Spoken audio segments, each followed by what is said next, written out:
वहीं लखनऊ से आपको बता दें, जहां लखनऊ में बजट सत्र के दौरान मंत्री गिरीश चंद्र यादव ने सरकार की उपलब्धियां गिनाई और विपक्ष पर निशाना साधा। उन्होंने बजट को ऐतिहासिक बताया और किसानों, युवाओं और महिलाओं के प्रावधानों की बात कही है। साथ ही समाजवादी पार्टी और अखिलेश यादव पर भी टिप्पणी की। उत्तर प्रदेश विधानसभा बजट 2026 का आज 5वां दिन है। सरकार की तरफ से बजट पेश किया गया है। हमारे साथ बातचीत करने के लिए मौजूद है उत्तर प्रदेश सरकार में मंत्री गिरीश चंद्र यादव जी। मंत्री जी, जिस तरीके से सरकार की तरफ से बजट पेश किया गया, सरकार उसकी सराहना कर रही है, उसको गिनवा रही है, उपलब्धियां गिनवा रही है, लेकिन जो विपक्ष है, खासकर समाजवादी पार्टी, सपा के मुखिया अखिलेश यादव ने कहा कि ये बीजेपी की विदाई का बजट है। क्या कहेंगे? देखिए, उत्तर प्रदेश के यशस्वी मुख्यमंत्री आदरणीय योगी आदित्यनाथ जी के नेतृत्व में उत्तर प्रदेश के वित्त मंत्री माननीय सुरेश खन्ना जी ने जो बजट प्रस्तुत किया है, उसका जो आकार है 9,12,696 करोड़ 25 लाख का, ये इस बजट के माध्यम से उत्तर प्रदेश की विकास की गति तीव्रता के साथ आगे बढ़ेगी।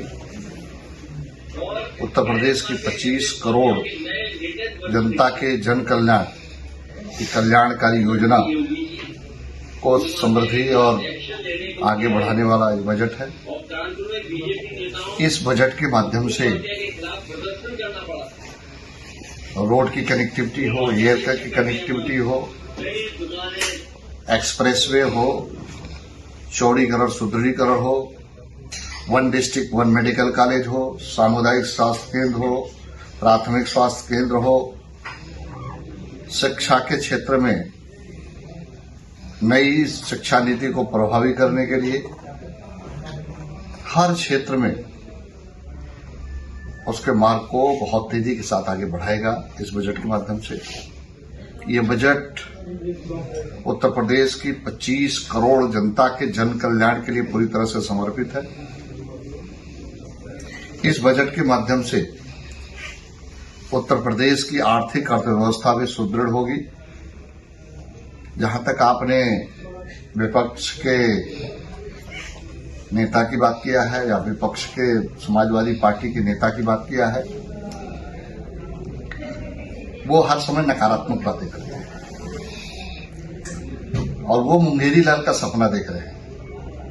वो 22 में भी सपना देखे थे, वो सपना चकनाचूर हो गया और 27 में भी वो सपना चकनाचूर हो जाएगा और फिर से योगी जी के नेतृत्व में तीसरी बार भारतीय जनता पार्टी की सरकार बनेगी और वो ये इंतजार करते रह जाएंगे। तो निश्चित रूप से अगर उनका आप देखेंगे, हर समय नकारात्मक बातें करते हैं। संवैधानिक संस्थाओं पर वो उनके एक तरह से आरोप प्रत्यारोप लगाने का काम करते हैं। फार्म 7 को लेकर भी उन्होंने बड़ा विरोध जताया। उन्होंने SIR को लेकर लगातार समाज में वैमनस्यता फैलाने की कोशिश कर रहे हैं।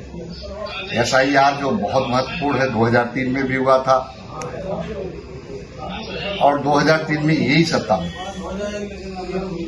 लेकिन उस समय SIR जब हुआ था तो इन और कुछ बातें करते थे, लेकिन आज जब SIR हो रहा है, मतदाता का शुद्धिकरण का काम चल रहा है, इनको उसमें कमियां दिखाई पड़ रही। SIR जो प्रारंभ हुआ है वो शुद्ध मतदाता सूची को शुद्धिकरण के लिए सभी पॉलिटिकल पार्टी के लोगों को उसमें सहयोग करना चाहिए कि हमारी शुद्ध मतदाता सूची हो, और जब शुद्ध मतदाता सूची होगी तभी पारदर्शी ढंग से चुनाव भी हो सकेगा। इसलिए उसमें सबको सहयोग करना चाहिए। मंत्री जी, उन्होंने बड़ा आरोप लगाया है कि फार्म 7 जो है ये बीजेपी के दफ्तर में टाइप होता है। क्या कहेंगे? ठीक है, ये कोई गलत बात थोड़ी नहीं है। हमारा कोई भी बूथ का अध्यक्ष होगा, किसी जन सेंटर पे जाकर, कोई टाइप सेंटर पे जाकर कहीं भी वो करा सकता है, वो प्रस्तुत कर सकता है। फार्म 6 जो बना है नाम जोड़ने के लिए, फार्म 7 बना है नाम कटाने के लिए, फार्म 8 बना है नाम को अगर त्रुटियां हैं, उसमें विसंगतियां हैं या कहीं और दूसरे स्थान से कहीं दूसरे स्थान पर जाना चाहता तो उसके लिए बना है।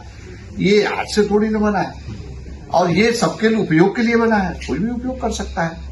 अगर उनको लगता है कि कोई गलत मतदाता बना है तो उनको भी करना चाहिए, कौन रोका है? लेकिन नहीं, उनको सिर्फ जनता में भ्रम पैदा करना है, जनता में भ्रम पैदा करके लाभ लेना चाहते हैं। तो उत्तर प्रदेश की जनता अब जान गई है, समझ गई है, इनके बहकाव में नहीं आने वाली। इस बार बजट में आपके मंत्रालय में क्या प्राथमिकताएं दी गई हैं किसानों और नौजवानों को? हमारे बजट में हर प्रकार की सुविधा को ध्यान में रखा है। युवा के लिए, छात्र के लिए, नौजवान के लिए, खिलाड़ी के लिए किसी प्रकार के जो भी इंफ्रास्ट्रक्चर की आवश्यकता होगी, बेहतर कोचेज की आवश्यकता होगी, उसको भी हम करेंगे। और हर कमिश्नरी स्तर पर हम जो है स्पोर्ट्स कॉलेज की स्थापना करने जा रहे हैं। उसके लिए जमीन चिन्हांकित की कार्रवाई चल रही है। इस बजट में हम लोगों प्राविधान भी किया है। और इस बजट के में जो हमारा कानपुर का अंतर्राष्ट्रीय स्तर का स्टेडियम था, उसको हर प्रकार के अंतर्राष्ट्रीय सुविधा देने का भी बजट में प्रावधान किया गया है। और प्रत्येक जिले में हर विकास खंड, पूरे प्रदेश में सभी विकास खंडों पर ग्रामीण खेल मिनी स्टेडियम के निर्माण की कार्रवाई को भी इस बजट के माध्यम से हम लोग पूरा करेंगे। बहुत धन्यवाद हमसे बात करने के लिए। हमारे साथ बात कर रहे थे उत्तर प्रदेश सरकार में मंत्री गिरीश चंद्र यादव।